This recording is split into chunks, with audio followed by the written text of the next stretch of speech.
இன்று இந்த Saturday premier லைவில் நாம் தியானிக்கப் போகும் ரோமர் 8 அதிகாரம்.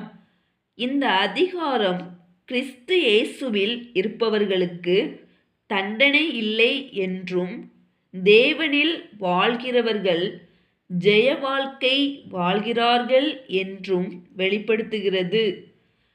பயம், தோல்வி, குற்ற உணர்வு எதுவும் நம்மை ஆள முடியாது என்பதை இந்த அதிகாரம் உறுதிப்படுத்துகிறது.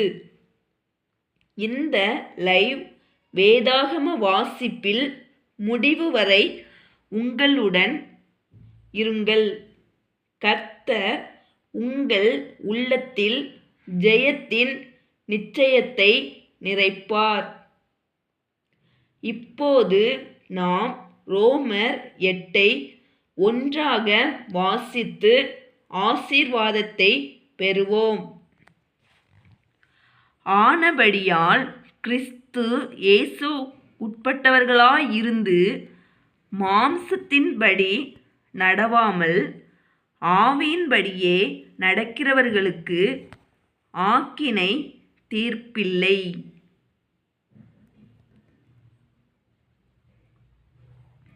கிறிஸ்து இயேசுவினாலே ஜீவனுடைய ஆவியின் பிரமாணம் என்னை பாவம், மரணம் என்பவைகளின் பிரமாணத்தினின்று விடுதலையாக்கிற்றே.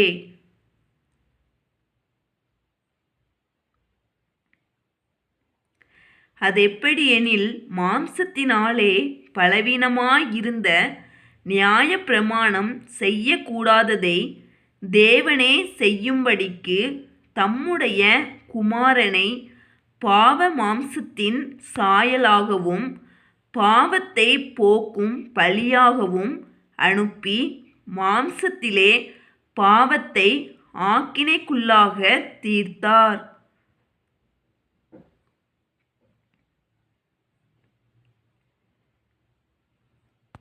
மாம்சத்தின்படி நடவாமல் ஆவியின்படி நடக்கிற நம்மிடத்தில் நியாயப்பிரமாணத்தின் நீதி நிறைவேறும்படிக்கே அப்படி செய்தார்.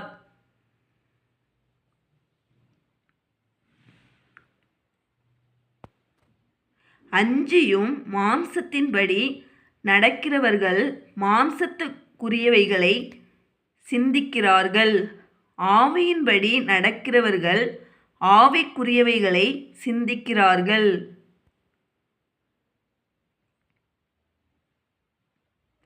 மாம்ச சிந்தை மரணம், ஆவியின் சிந்தையோ ஜீவனும் சமாதானமும் ஆம்.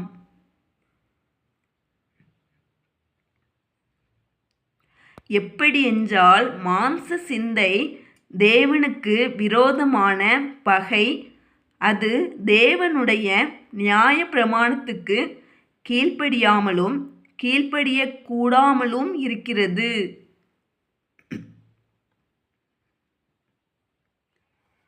மாம்சத்துக்குட்பட்டவர்கள் தேவனுக்கு பிரியமாயிருக்க மாட்டார்கள்.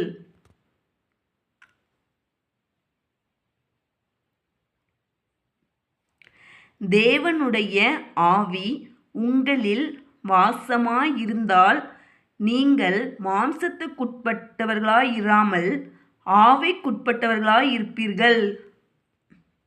கிறிஸ்துவின் ஆவி இல்லாதவன் அவருடையவன் அல்ல. மேலும் கிறிஸ்து உங்களில் இருந்தால் சரீரமானது பாவத்தின் நிமித்தம் மரித்ததாயும் ஆவியானது நீதி நிமித்தம் ஜீவனுள்ளதாயும் இருக்கும்.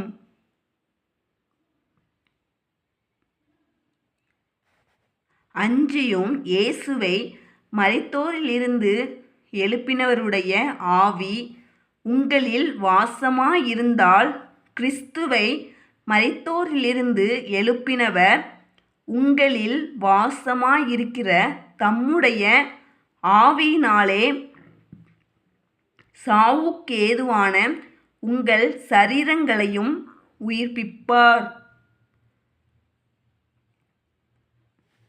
ஆகையால் சகோதரரே, மாம்சத்தின்படி பிழைப்பதற்கு நாம் மாம்சத்துக்கு கடனாளிகள் அல்ல.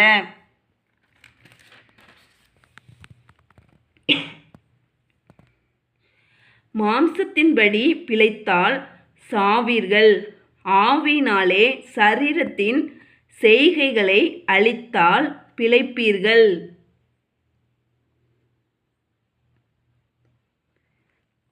மேலும் எவர்கள் தேவனுடைய ஆவியினாலே நடத்தப்படுகிறார்களோ அவர்கள் தேவனுடைய புத்திரராயிருக்கிறார்கள்.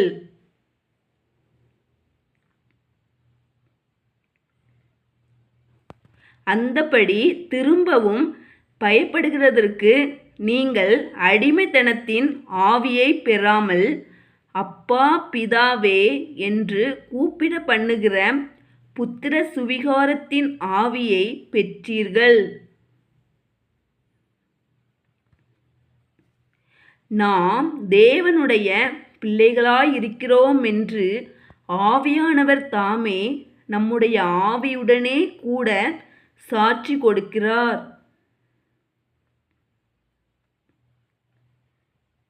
நாம் பிள்ளைகளானால் சுதந்திரருமாமே, தேவனுடைய சுதந்திரரும் கிறிஸ்துவுக்கு உடன் சுதந்திரருமாமே. கிறிஸ்துவுடனே கூட நாம் மகிமைப்படும்படிக்கு அவருடனே கூட பாடுபட்டால் அப்படியாகும்.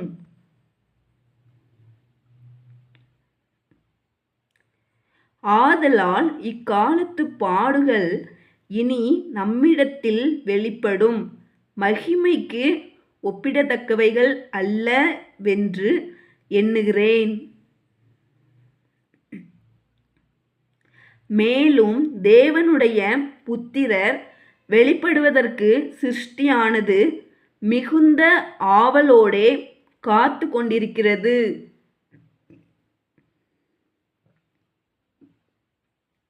அதேனென்றால் சிருஷ்டியானது அழிவுக்குரிய அடிமைத்தனத்தினின்று விடுதலையாக்கப்பட்டு தேவனுடைய பிள்ளைகளுக்குரிய மகிமையான சுயாதீனத்தை பெற்றுக்கொள்ளும் என்கிற நம்பிக்கையோடே அந்த சிருஷ்டியானது சுய இஷ்டத்தினாலே அல்ல, கீழ்ப்படுத்தினவர்களையே மாயைக்கு கீழ்ப்பட்டிருக்கிறது.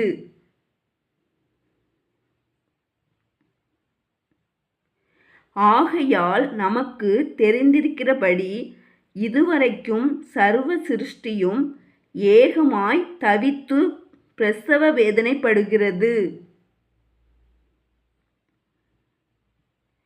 அதுவும் அல்லாமல் ஆவியின் முதற் பலன்களை பெற்ற நாமும் கூட நம்முடைய சரீர மீட்பாகிய புத்திர சுவிகாரம் வருகிறதற்கு காத்திருந்து நமக்குள்ளே தவிக்கிறோம். அந்த நம்பிக்கையினாலே நாம் இரட்சிக்கப்பட்டிருக்கிறோம். காணப்படுகிறதை நம்புகிறது நம்பிக்கை அல்ல. ஒருவன் தான் காண்கிறதை நம்ப வேண்டுவதென்ன? நாம் காணாததை நம்பினோமாகில் அது வருகிறதற்கு பொறுமையோடே காத்திருப்போம். அந்தபடியே ஆவியானவரும் நமது பலவீனங்களில் நமக்கு உதவி செய்கிறார். நாம் ஏற்றபடி வேண்டிக் கொள்ள வேண்டியதின்னதென்று அறியாமலிருக்கிறபடியால் ஆவியானவர் தாமே வாக்குக்கடங்காத பெருமூச்சுகளோடு நமக்காக வேண்டுதல் செய்கிறார். ஆவியானவர் தேவனுடைய சித்தத்தின்படியே பரிசுத்தவான்களுக்காக வேண்டுதல் செய்கிறபடியால் இருதயங்களை ஆராய்ந்து பார்க்கிறவர் ஆவியின் சிந்தை இன்னதென்று அறிவார்.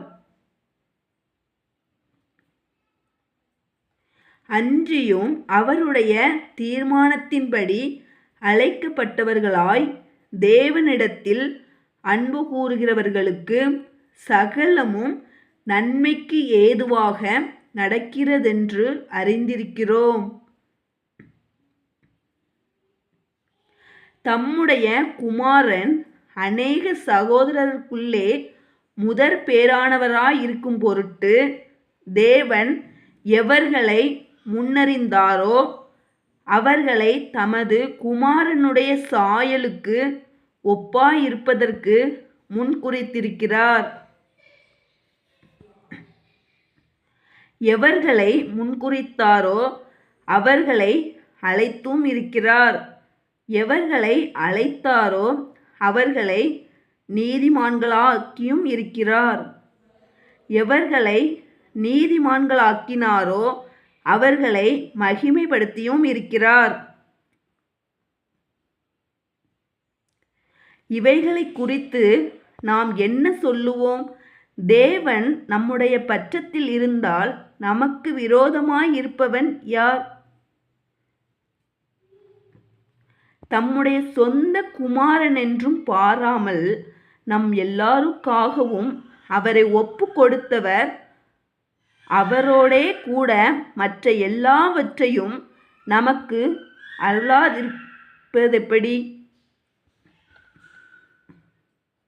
தேவன் தெரிந்து கொண்டவர்கள் மேல் குற்றம் சாட்டுகிறவன் யார்? தேவனே அவர்களை நீதிமான்களாக்குகிறவர்.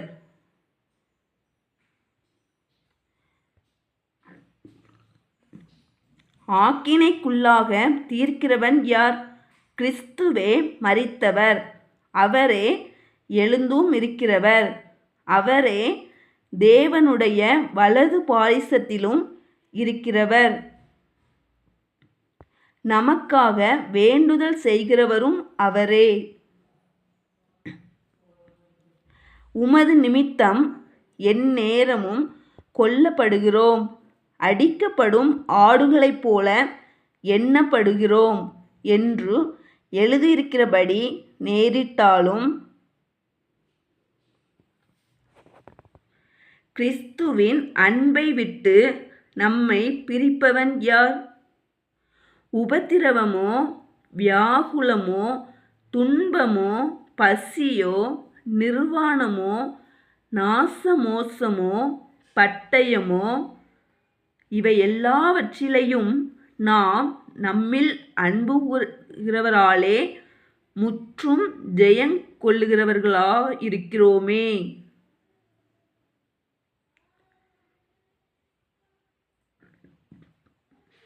மரணமானாலும் ஜீவனானாலும் தேவ தூதர்களானாலும் அதிகாரங்களானாலும் வல்லமைகளானாலும் நிகழ்காரியங்களானாலும் வரும் காரியங்களானாலும் உயர்வானாலும் தாழ்வானாலும் வேறெந்த சிருஷ்டியானாலும் நம்முடைய கர்த்தராகிய கிறிஸ்து இயேசுவிலுள்ள தேவனுடைய அன்பை விட்டு நம்மை பிரிக்க மாட்டாதென்று நிச்சயித்திருக்கிறேன்.